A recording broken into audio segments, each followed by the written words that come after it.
안녕하세요. 스포츠 분석킹입니다. 오늘은 3월 24일 KBO 5경기 알아보겠습니다. 최근 흐름과 경기 예상 그리고 최종 코멘트까지 준비했습니다. 분석 영상은 매일 업로드되니 구독과 좋아요 부탁드리며 국내 해외 전 경기 유료 분석 자료와 최종 조합은 조건 없이 분석킹 멤버방에서 무료로 드리고 있습니다. 적중률 높은 정보 공유 멤버방을 찾으셨다면 고정 댓글 확인하시고 바로 입장 가능합니다. 그럼 바로 경기 분석 시작하겠습니다. 첫 번째 경기는 3월 24일 14시에 시작하는 LG 대 한화 경기입니다. 홈팀 LG부터 확인해 보겠습니다. 임창규는 FA 재수를 하고 나선 23시즌 최고의 기록을 냈다. 개인 최다인 14승을 기록했고 8할이 넘는 승률을 기록했고 방어율도 좋았다.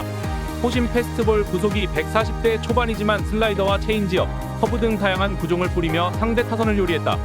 그로 인해 팀과 좋은 조건으로 계약을 했고 개막 시리즈에 2선발로 나선다. 한화 상대로는 지난 시즌 2승 1패 1.54의 방어율이었다. 원정팀 한화 확인해 보겠습니다. 페냐는 23시즌 팀의 에이스 역할을 해주며 이번 시즌에도 팀의 외인 에이스 자리를 꿰찼다. 알칸타라와 패디 같은 파이어볼러는 아니지만 구속이 140대 후반을 꾸준히 찍었고 외인 투수 중에서는 다양한 구종 레퍼토리로 유인구도 좋았다. 무엇보다 안정적으로 6이닝을 뿌리는 이닝 히터기의 팀 마운드에서 가치가 크다. 단 LG 상대로는 부진했는데 지난 시즌 4패 5.00의 방어율이었다. 스포츠 분석킹의 코멘트. LG의 승리를 본다. LG는 개막전부터 류현진을 통타하며 디펜딩 챔프의 위력을 보였다. 지난 시즌 내내 강했던 페냐 상대로는 초반부터 더 득점을 기대할 만하다. 한화의 중심 타선 상대로 다양한 브레이킹볼을 뿌리며 강했던 임찬규가 나서고 타선에서 앞설 LG가 승리할 것이다. 두 번째 경기는 3월 24일 14시에 시작하는 SSG 대 롯데 경기입니다. 홈팀 SSG부터 확인해 보겠습니다. 엘리아스는 지난 시즌 한국에 처음으로 와서 무난한 성적을 냈다. 초반에는 다소 고전하기도 했지만 갈수록 안정적인 피칭을 하며 재계약에 성공했다. 30대 중반을 넘어선 베테랑이지만 여전히 150 초반의 속구 구속이 나왔고 체인지업도 위력적이었다. 그러나 확실한 두 구종을 제외한 서드 피치는 다소 아쉬웠기에 커브에 따라 이번 시즌 성패가 갈릴 것이다. 롯데 상대로는 2패 6.00의 방어율이었다. 원정팀 롯데 확인해 보겠습니다.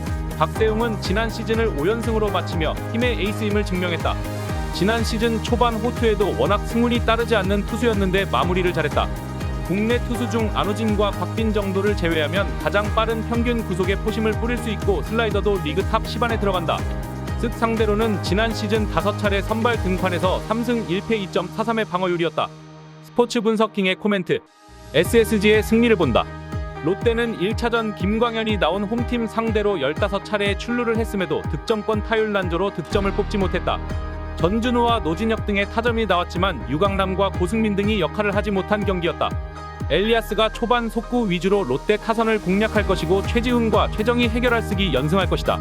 세 번째 경기는 3월 24일 14시에 시작하는 NC 대 두산 경기입니다. 홈팀 NC부터 확인해 보겠습니다. 신민혁은 지난 시즌 포스트 시즌의 호투를 발판으로 이번 시즌 팀의 상위 선발로 나선다. 카스타노에게 조금 더 시간이 필요했고 구창모의 공백이 있기에 어쩌면 당연한 결과다. 한국 대표팀에도 뽑힐 정도로 가능성을 인정받았는데 포심 무브먼트와 로케이션에 강점이 있다. 두산 상대로는 지난 시즌 5차례 등판에서 1승 3.47의 방어율이었다. 원정팀 두산 확인해 보겠습니다. 브랜드는 지난 시즌 한국으로 다시 돌아와 후반기에 좋은 성적을 내며 24시즌도 두산과 함께하게 됐다.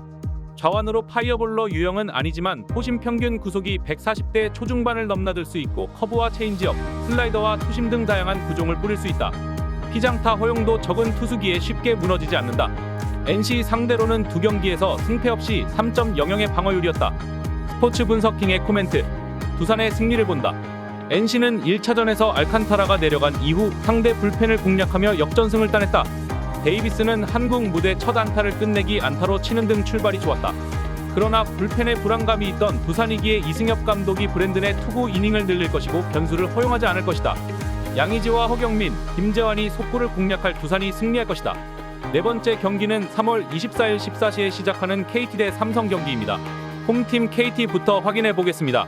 엄상백은 개막 시리즈에 2선발로 나서게 됐다. 국내 옆구리 투수 중 가장 강력한 구위를 자랑하는데 패스트볼을 150대 초반까지 뿌릴 수 있다. 또 팀 동료인 고영표처럼 슬라이더와 체인지업, 커브 등을 자유자재로 던지기에 타자들이 쉽게 공략할 수 있는 유형이 아니다. 삼성 상대로는 지난 시즌 3경기에서 경기당 6이닝 이상을 소화하며 3.38의 방어율이었다. 원정팀 삼성 확인해 보겠습니다. 레이스는 뷰캐넌이 미국으로 돌아간 삼성이 1선발 에이스로 점찍고 영입한 투수다. 묵직한 공을 던지는 정통파 투수로 팀에서는 뷰캐넌과 수아레즈 이상으로 기대하고 있다. 시범 경기에서는 LG 상대로 4.2이닝 동안 2피 홈런 3실점했는데 150의 속구 외에도 커터와 커브, 체인지업 등을 뿌리며 구종도 다양함을 보여줬다. 특히 커터가 결정구로 충분히 위력적이었기에 팀이 기대를 걸고 있다. 스포츠 분석킹의 코멘트: 삼성의 승리를 본다. KT는 삼성의 천적인 쿠에바스를 내고도 믿었던 불펜이 무너지며 개막전을 패했다. 박영현이 1.1이닝 동안 4실점했고 이상동도 불안했다. 엄상백이 어느 정도 역할을 하겠지만 불펜이 불안한 홈팀으로서는 어려운 경기가 될 수 있다. 레이스가 낯선 투수의 강점을 살릴 수 있고 구자욱과 강민호가 엄상백을 공략할 삼성이 승리할 것이다. 다섯 번째 경기는 3월 24일 14시에 시작하는 기아 대 키움 경기입니다. 홈팀 기아부터 확인해 보겠습니다. 양현종은 이번 시즌에 2선발로 나선다. 88년생으로 36세 시즌이지만 여전히 김광현과 류현진 등과 더불어 리그를 대표하는 에이스로서 이범호 감독의 큰 기대를 받고 있다. 비록 지난 시즌 중반기에 방어율이 크게 올라가는 등 고전하기도 했지만 시즌 종료 전 5경기에서 4차례나 킬을 기록하는 등 마무리가 좋았다. 키움 상대로는 1승 3패로 승패는 부진했지만 2.20의 방어율이었다. 원정팀 키움 확인해 보겠습니다. 헤이수스는 요키시 이후 확실한 에이스를 찾지 못한 키움이 80만 달러를 투자하며 영입한 투수다. 좌완으로 140대 후반의 평균 구속이 나올 수 있는 파이어볼러로 팀에서는 큰 기대를 걸고 있다. 시범 경기에서는 NC 상대로 4이닝 2자책을 기록했는데 9위는 확실했다. 엘리아스와 메카티 등 비슷한 유형의 선수들이 어느 정도 리그 적응을 빨리 했던 것을 감안할 때 초반만 잘 넘기면 충분히 팀의 주축이 될 수 있다. 스포츠 분석킹의 코멘트: 기아의 승리를 본다. 기아는 나성범이 부상으로 빠진 개막 시리즈 첫 경기부터 다득점에 성공했다. 박찬호가 리드오프로 상대 선발을 잘 공략했고 최영우와 소크라테스, 이우성 등의 타격감도 좋았다. 좌투에 강한 김선빈과 황대인 등의 활약도 기대되는 기아가 연승에 성공할 것이다. 경기 분석은 최대한의 정보를 제공해 배팅에 도움을 드리지만 100% 적중을 보장하지 않습니다. 때문에 좋은 경기를 잘 분석해서 최종 조합을 맞추는 것이 노하우입니다. 고정 댓글 참고하시면 최종 조합 받아보실 수 있으며 분석 영상이 도움이 되셨다면 구독, 좋아요, 알림 설정까지 부탁드립니다. 시청해주셔서 감사합니다.